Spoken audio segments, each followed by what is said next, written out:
Hello YouTube. So in this video I'm going to look at the question of whether logic is normative. Now before I get into this, just a brief advert. If you like my channel you can support me on Patreon or send a donation via PayPal. Also I offer private tutoring in philosophy, so please email me for details on that. Okay then, with that said, many philosophers argue that logic is a theory about how we ought to reason, how we ought to revise our beliefs. So take, for instance, modus ponens. P and if P then Q together entail that Q. So Socrates is a man. If Socrates is a man, then Socrates is mortal. These propositions together entail that Socrates is mortal. So if you believe that P and you believe that if P then Q, then you ought to believe that Q. The belief that P and the belief that if P then Q, these together rationally compel you to believe that Q. Logic is supposed to provide an account of correct reasoning. So it tells us how we ought to reason. Now, this point has important connections to other fields of philosophy, particularly metaethics. So one of the most popular recent arguments against moral anti-realism is the companions in guilt argument. Moral anti-realists are suspicious of objective moral norms for a variety of reasons. Now, moral realists may respond by pointing out that we are already committed to objective normativity in other contexts. So just as morality tells us how we ought to behave, logic tells us how we ought to reason. Logic tells us the norms of reason. And surely nobody would want to be an anti-realist about logic. I mean, unless you have just, ridiculous views like me. But, any sensible person surely is not going to be an anti-realist about logic. In giving an argument for any position, I am relying on logic. So it's like, okay, well, maybe it's plausible to suppose that moral norms are just inventions, but it's not plausible to suppose that logic is just an invention. If I deny the objectivity of logic, then I can no longer make any assessment of the rationality of any position. Everybody would be just as rational as everybody else. So, the moral anti-realist gives arguments against the objectivity of moral norms.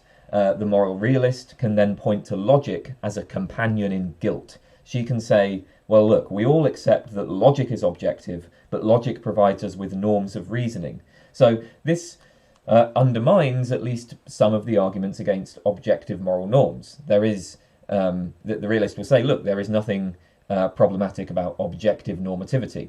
I should note, I already have a video on the companions in guilt argument. I will link to that video in the comments, but I think it's worth examining the case of logic in a little bit more detail.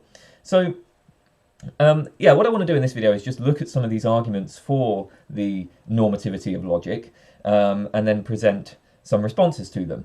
And I'm drawing in particular on an article by Gillian Russell. Her article is titled "Logic Isn't Normative," which gives some indication of where she's coming from. And she gives a helpful breakdown of the sort of standard arguments for the normativity of logic. In particular, she identifies four arguments for this. So first of all, there is the argument from normative consequences.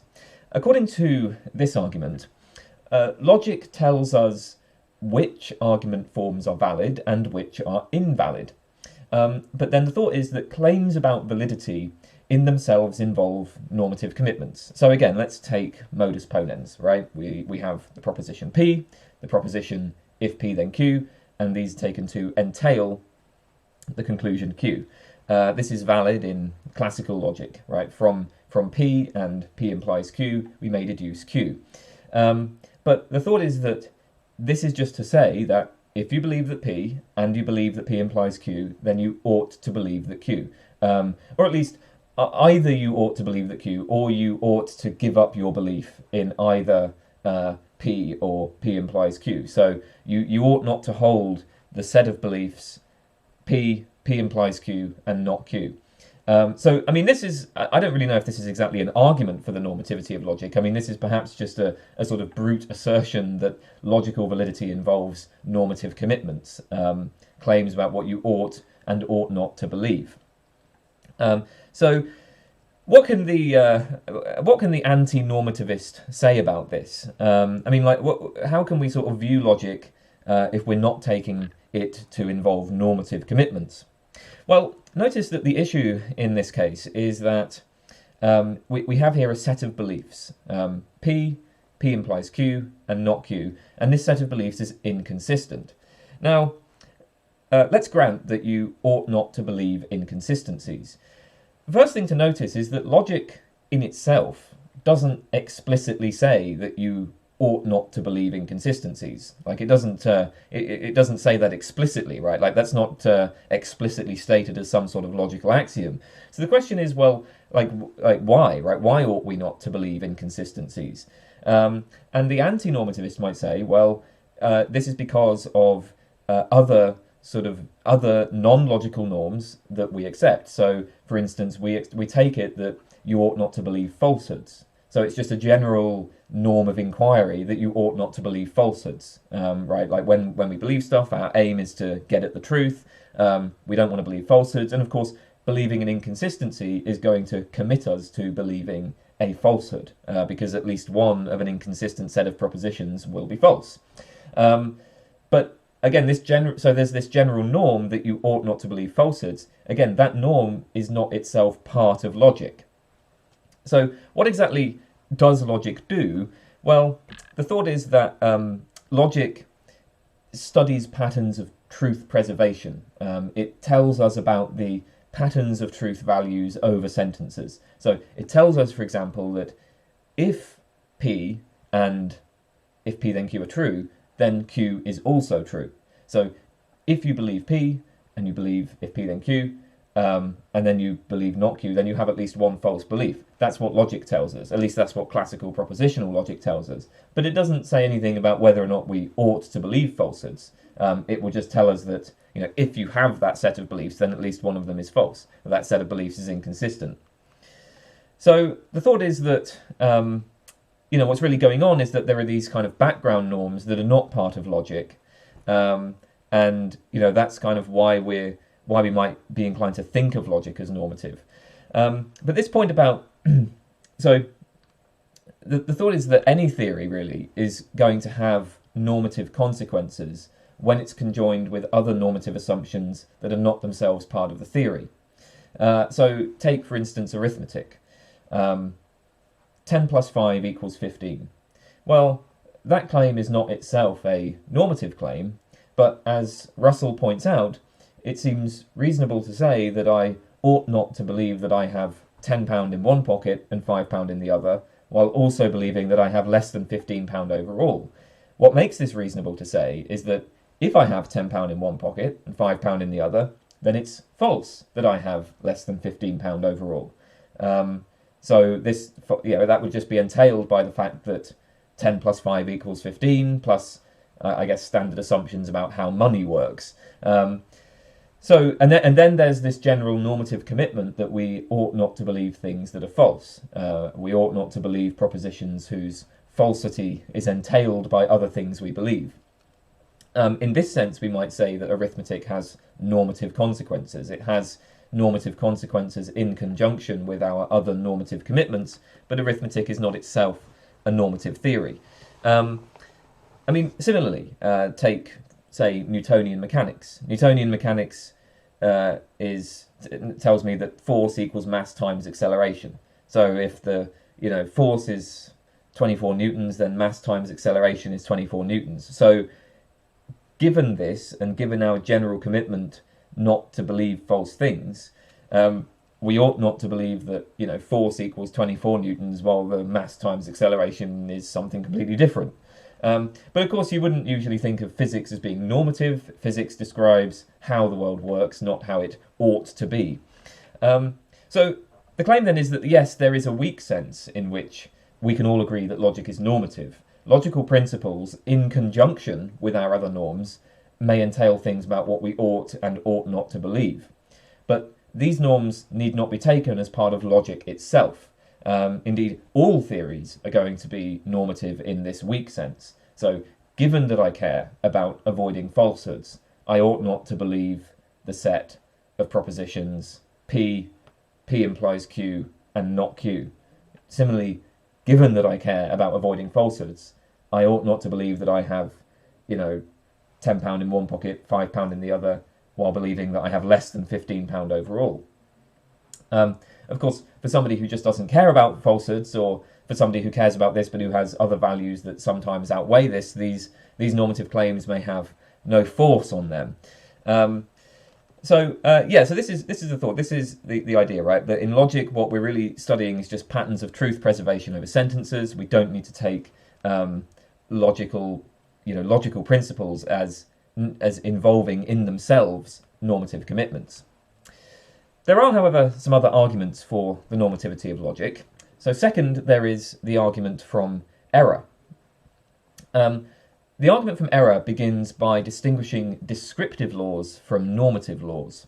Descriptive laws tell us how things in fact behave, not how they ought to behave.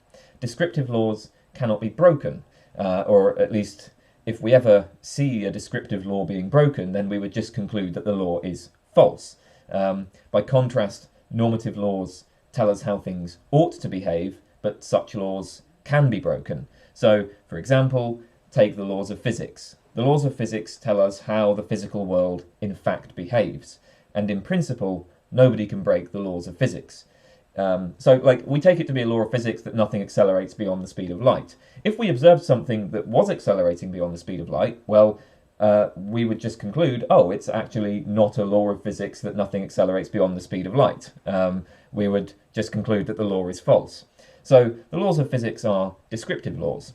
The exemplar case of normative laws are the laws of ethics. So in ethics, the laws tell us how people ought to behave. For example, you ought not to own slaves. Well, obviously, this law has been broken by many people. It's very rare that anybody perfectly conforms to the ethical laws, whatever you happen to take those laws to be. So normative laws are laws that may be violated by how things actually behave. Now the question then is, what is the status of the laws of logic? Well, it seems that the laws of logic are very often violated. People are very poor at reasoning. So logic is not a theory that provides descriptive laws of how people in fact reason. That would be the domain of fields like psychology and sociology. How people in fact reason is irrelevant to logical validity. An argument could be logically valid even if nobody recognized it as such. An argument may fail to be valid even if everybody thought that it was valid. So, logic tells us how people ought to reason. Frequently, they fail to reason how they ought to. So Russell puts the argument like this. Premise 1, either the laws of logic are descriptive or they are normative. Premise 2, descriptive laws cannot be violated. Premise 3, logical laws are frequently violated. So, logical laws are not descriptive, so logical laws are normative. Okay, what might we say in response to this argument? Well, notice that the claim that logical laws are violated appeals to the many errors in reasoning that people make. And the assumption here must be that logical laws are about reasoning in some sense. After all, if logical laws did not make claims about reasoning, then the errors in reasoning would not count as violations of the laws. So, take by comparison, suppose I claim that 5 plus 3 equals 9. Would we say that this violates the laws of arithmetic? Well, not really, right? So when I say that 5 plus 3 equals 9, I've just made an error. I am mistaken about what the laws of arithmetic are. But I'm not violating the laws of arithmetic, because arithmetic is not about what I say or what I believe or how I reason. It's about relationships between numbers. And the mere fact that I incorrectly believe that 5 plus 3 equals 9, that's not, that doesn't violate the fact that 5 plus 3 actually equals 8. I just have a mistaken belief. So the anti-normativist might say the same thing about logic. If I assert that P, and I assert that P implies Q, but then I deny Q, I don't actually violate the laws of logic. I've just made a mistake about what the laws of logic are. Logic is not about what I say or what I believe or how I reason. It is about patterns of truth preservation over sentences. So my mistaken beliefs are not literally violations of logical laws. I mean, compare this to the ethical case. When I own slaves, it's not just that I am mistaken about what the ethical laws are. Though, maybe I am mistaken about this. Like, obviously, if somebody is a moral realist or whatever, then you'll say that, if I think it's okay to own slaves, then I'm mistaken about what the ethical laws are. But furthermore, my actions are contrary to those laws, right? I am, in fact, owning slaves. So I am, in fact, right, doing what the law rules out. Whereas, when I assert that P, and I assert that P implies Q, and then I deny that Q, I mean, I'm making a mistake about what the logical laws are, but I'm not actually making it the case that P is true, that P implies Q is true, and that Q is false. So it's not like that there's anything going on that's contrary to that law. The question then is what would be required for a violation of a logical law? Like, what would be required for a violation of modus ponens? Well, a genuine violation of modus ponens would be an assignment of truth values which makes P true, which makes it P implies Q true, but that makes Q false. So we must in other words, if we want to give a genuine violation of modus ponens, we would have to present a case where the premises are true and the conclusion is false. Actually, some philosophers have proposed such cases. I think the video is called "Could There Be No Laws of Logic?" Obviously, these are extremely controversial, but there have been proposals for cases where P is true, P implies Q is true, and Q is false. But this is how you would actually present a violation of modus ponens. You find an assignment of truth values or a way of interpreting those propositions that makes the premises true and makes the conclusion false. And when I say, if I was to say, Socrates is a man, if all men are mortal, then Socrates is mortal. But then I was to deny that Socrates was mortal. I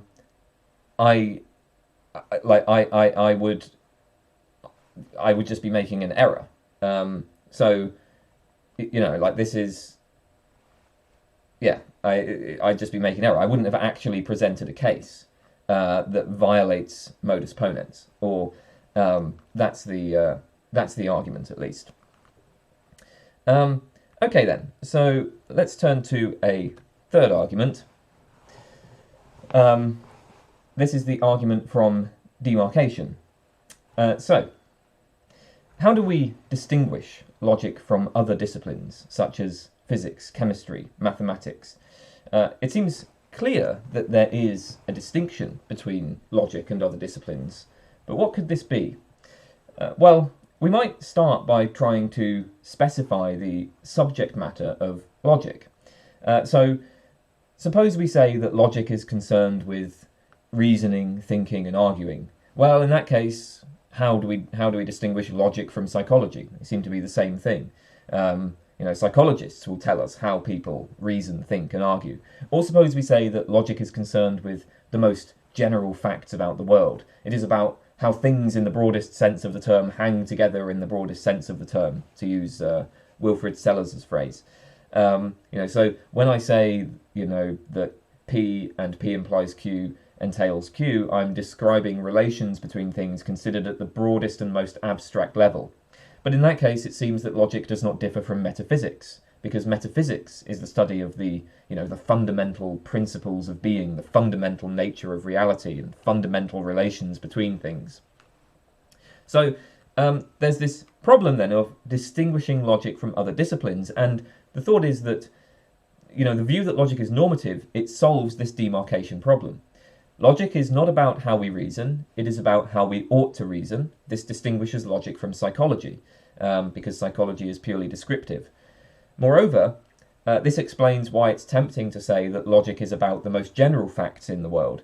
So, because logic is about how we ought to reason, it ranges over all domains of our inquiry. Logic is completely general because it tells us the norms of reasoning.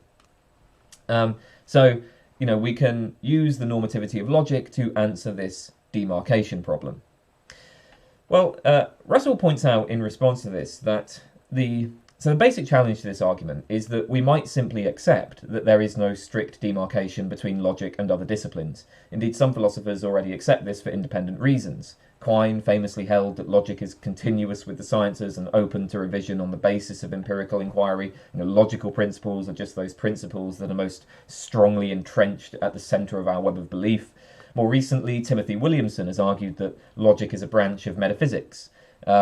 So, we might just accept that, okay, yeah, there actually isn't a strict demarcation here. A second difficulty is that, well, arguably there are ways of characterising logic that distinguishes it from other disciplines, but that does not appeal to normativity. We've already seen one such characterisation. We can say that logic studies patterns of truth preservation over sentences.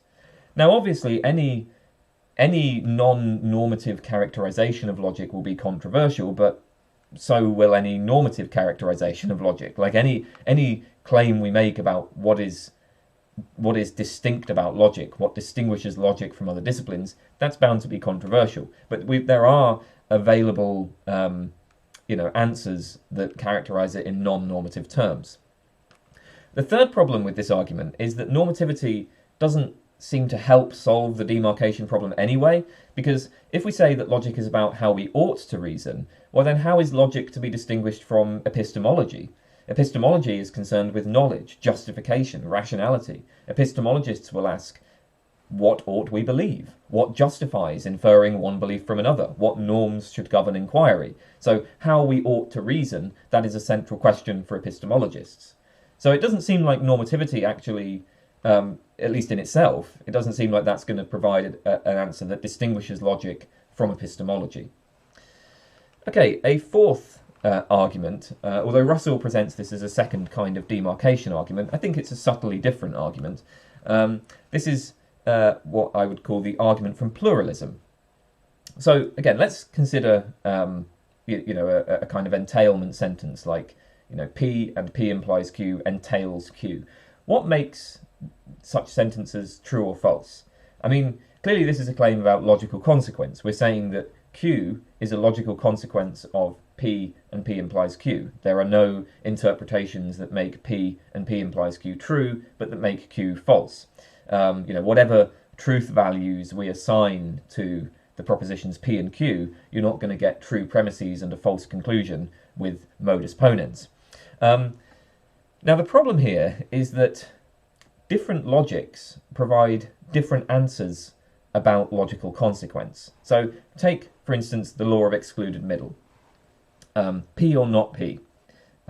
This is a logical truth in classical logic, but not in some three-valued logics, such as Rukashevich logic. In classical logic, there are two truth values, true and false. And when you assign either true or false to P, the sentence P or not P will come out as true, given the rules for negation and disjunction. So like if you assign true to P, then not P is false. If you assign false to P, not P is true. And then we know that the disjunction is true when either of its disjuncts are true. So if you have P or not P, that's going to come out as true when either P is true or not P is true. So, I mean, again, very simple truth table. You can see that no matter how you assign truth values to P, this proposition is going to come out as true. So it's a logical law. On every interpretation, on every assignment of truth values to P, it comes out as true. But the problem here is that some philosophers argue that there are propositions that are neither true nor false. So consider future contingent statements, like, I will eat eggs for breakfast tomorrow. Well, arguably, there's simply no fact of the matter whether I will eat eggs for breakfast tomorrow. The truth or falsehood of this proposition is not yet determined. And if you agree with that, then this motivates introducing a third truth value, neither true nor false.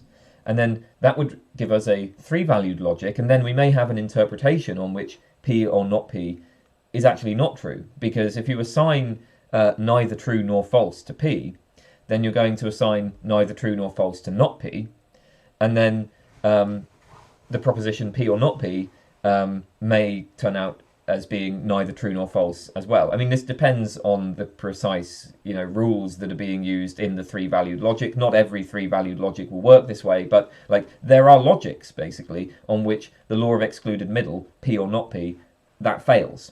So the classical logician says that there are no interpretations that fail to make P or not P true. The many-valued logician says actually there are interpretations that fail to make P or not P true. So the many-valued logician may claim that there are genuine counterexamples to P or not P. Namely when we assign neither true nor false to P.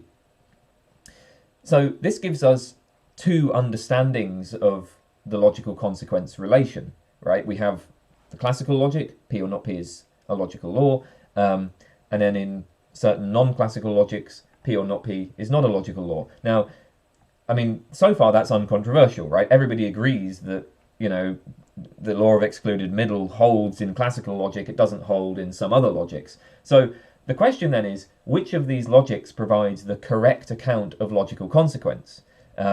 So by comparison, everybody agrees that in Newtonian mechanics, force equals mass times acceleration, but in general relativity, force does not equal mass times acceleration.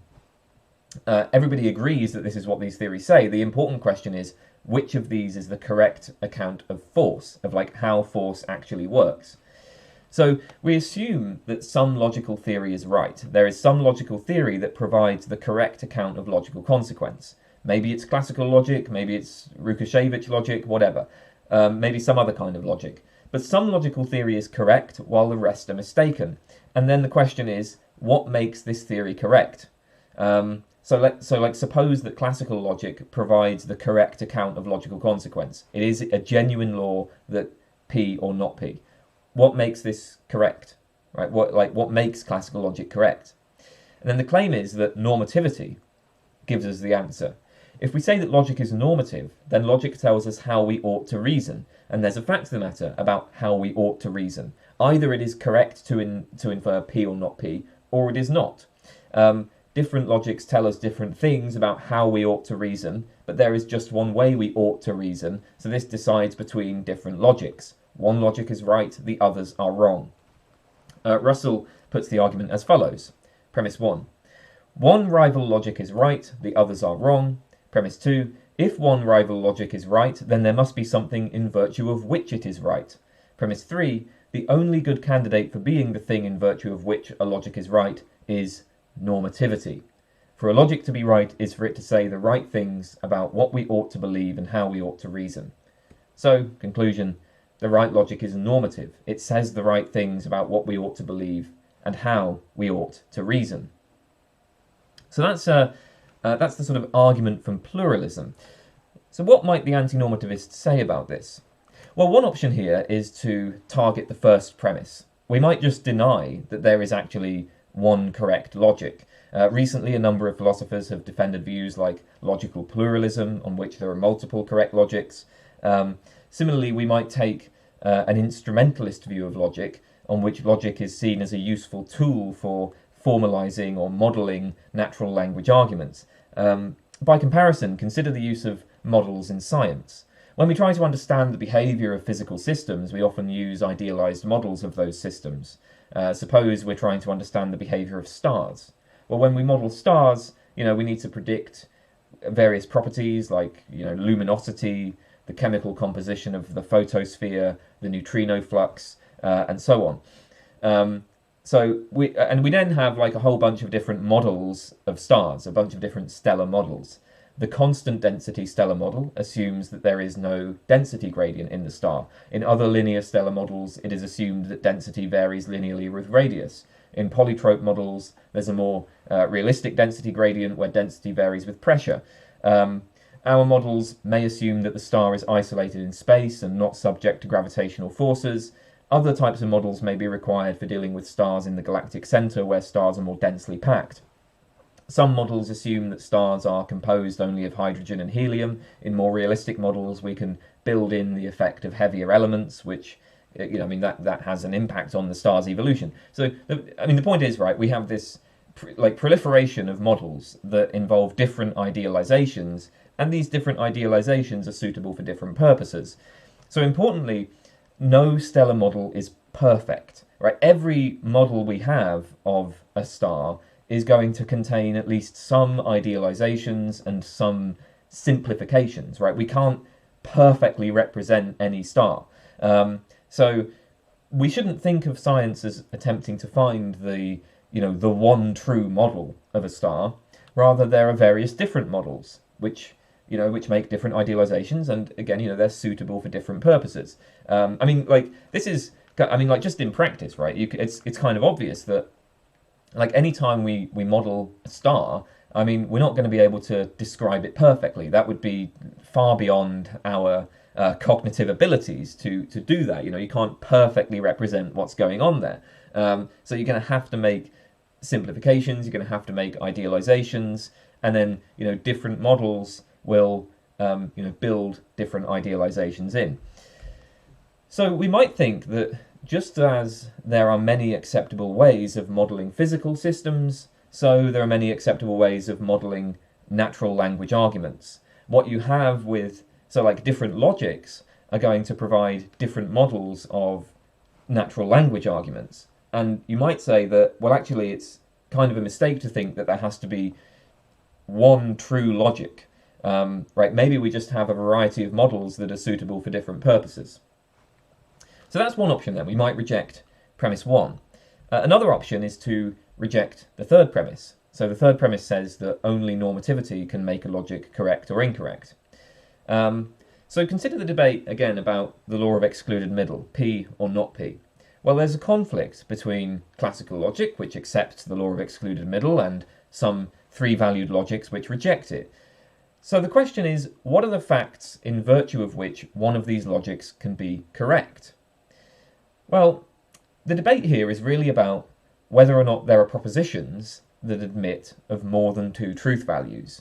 Are there actually propositions that can be neither true nor false? Well, if there are, then we have identified a limitation to classical logic. So the debate here will turn on the right analysis of propositions such as future contingents. Like, are these, when I say something like, I will eat eggs for breakfast tomorrow, are these supposed future contingent propositions actually examples of propositions that are neither true nor false? To answer that question, we have to appeal to our theories about, philosophy of time, reference, semantics, and so on. And we'll have to consider which account of future contingents exhibits the best balance of theoretical virtues like simplicity, non-ad hocness, explanatory power, and so on. Obviously, that's a very difficult question, but it doesn't seem to be, at least prima facie, it doesn't seem to be a normative question, right? When the classical logician says that future contingents are either true or false, and the non-classical logician says, no, future contingents are neither true nor false, those are not prima facie normative claims. We might then, so the point is, we might give an explanation of what makes one logic correct that does not appeal to normativity, right? So we might say, well, look, the reason why classical logic is wrong and this non-classical logic is correct is, because future contingent propositions, right? Classical logic can't handle future contingent propositions. We need to introduce a third truth value, neither true nor false, in order to handle these propositions, and that motivates revising classical logic. Okay then, so throughout this video, we've been assuming, I guess, that we sort of take the logical laws as fixing our norms of belief, like we ought to reason in accordance with the logical laws. As we've seen, the anti-normativist claims that we can account for this by appealing to norms that are independent of logic itself. Given that we ought to aim for true beliefs, given that we ought to avoid inconsistency, then we ought to accept modus ponens. We ought to reason in accordance with modus ponens. But we might also defend anti-normativism by appealing to cases where the standard norms of belief depart from logic. They deviate from the logical laws. Here are a couple of examples from Gilbert Harman. So first of all, the logical consequences of the beliefs that you already hold are infinite. Now, are you obligated to believe all of these logical consequences? I mean, that would be impossible in practice, and even if it were possible, it would create a great deal of mental clutter. Our beliefs are governed not just by logical consequences, but by what is practically useful. It wouldn't be, it wouldn't be useful to attempt to believe all the logical consequences of our beliefs. We have to be more selective. So what we ought to believe is determined partly by our goals, by how much time we're willing to spend on a particular area of inquiry, by how important or significant we take certain facts to be.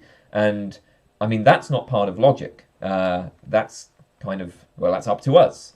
So we might say instead, well, maybe logic just imposes negative obligations. There's no obligation to infer all the logical consequences of your beliefs, but still, you ought not to believe, the conjunction of P implies Q and not Q, right? So, you ought to avoid inconsistency, right? Once you realize there's an inconsistency in your beliefs, you ought to remove that inconsistency.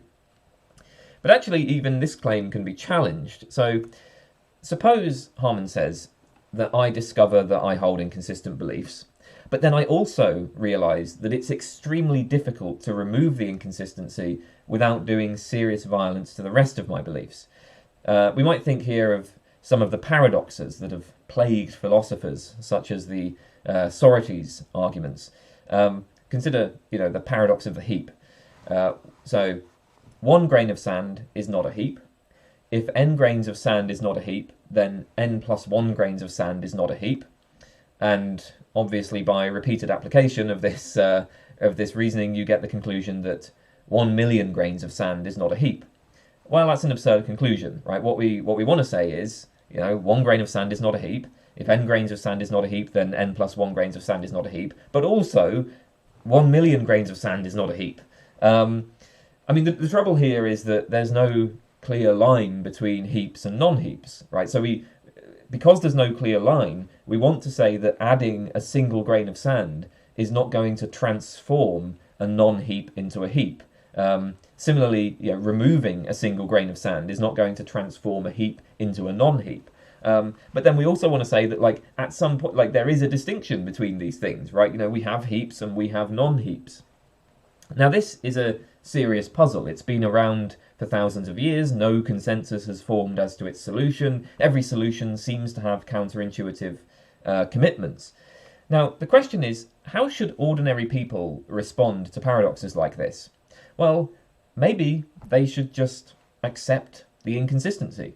That's not to say that they should believe the inconsistency. The point is they should accept that, yes, they have inconsistent beliefs. Not all of these beliefs can be true, but still, each belief taken in itself is, the best bet, or it's the most practically useful, or something like that. Unless you're prepared to spend a lifetime thinking through these issues, that might be the only option. I guess the thing is that, in the case of Socrates paradoxes, it doesn't really seem to matter if your beliefs are inconsistent. For most everyday purposes, it's not really going to make a difference, right? So if I'm assuming that 1 grain of sand is not a heap, that if n grains of sand is not a heap, then n plus 1 grains of sand is not a heap, and I'm assuming that 1 million grains of sand is a heap, then so what? That's not actually going to make any practical. It's not going to have any problematic consequences, and it might be that these beliefs kind of follow from useful assumptions about objects or how objects work or whatever. So it doesn't really matter if beliefs are inconsistent, and it would require a lot of philosophical sophistication to come up with a solution. Many people just don't have the interest in doing that. They don't have the time to do that. So so what? Just continue holding inconsistent beliefs. Similarly, consider the preface paradox. Preface paradox. I know that some of my beliefs are false. This is just an expression of reasonable epistemic humility. But for any given belief, obviously I believe it to be true. If I didn't, I wouldn't believe it. So, I can enumerate all of my beliefs. I believe that P1, P2, P3, etc., etc. But And then for each of those beliefs, I'm going to say it's true. I'm going to be like, P1 is true, P2 is true, P3 is true, etc. But then I'm not going to infer the conjunction P1 and P2 and P3 and P, etc. I'm not going to infer the conjunction of all my beliefs. Indeed, I will say that that conjunction is almost certainly false. Now, here's a straightforward inconsistency, right? But it's one that we live with under ordinary circumstances. Arguably, we ought to be inconsistent in this way. It would be remarkably arrogant for a person to claim that they never make a mistake in any of their beliefs. Now, of course, there are ways of getting around this kind of issue without invoking inconsistency. So we could say, well, like maybe we shouldn't think of this in terms of beliefs. Maybe we should think of this in terms of credences. So, I might have a credence of 80% in P1, 70% in P2, 90% in P3, and then obviously my credence in the conjunction P1 and P2 and P3, etc. That's going to be very, very, very, very low, even though for each conjunct the credence is high. So, I mean, yes, there are ways of getting around this, but then the issue is, well, in all likelihood, your assignment of credences is going to be inconsistent. It's very, very unlikely that somebody is going to have a completely consistent credence assignment. And it may be that, again, this is just something that ordinary people can and maybe should live with. It would just be impractical to try to work through all of your beliefs and make sure that your credences are completely logically consistent. So the point then is, well, even consistency is not a strict norm. So the norms of beliefs actually don't match the laws of logic. And maybe it's going to be a little bit more tricky to say exactly what the connection is between logic and the norms of belief. Well, okay then. That is the end of that particular video. I hope you found it interesting. I will see you next time. Goodbye.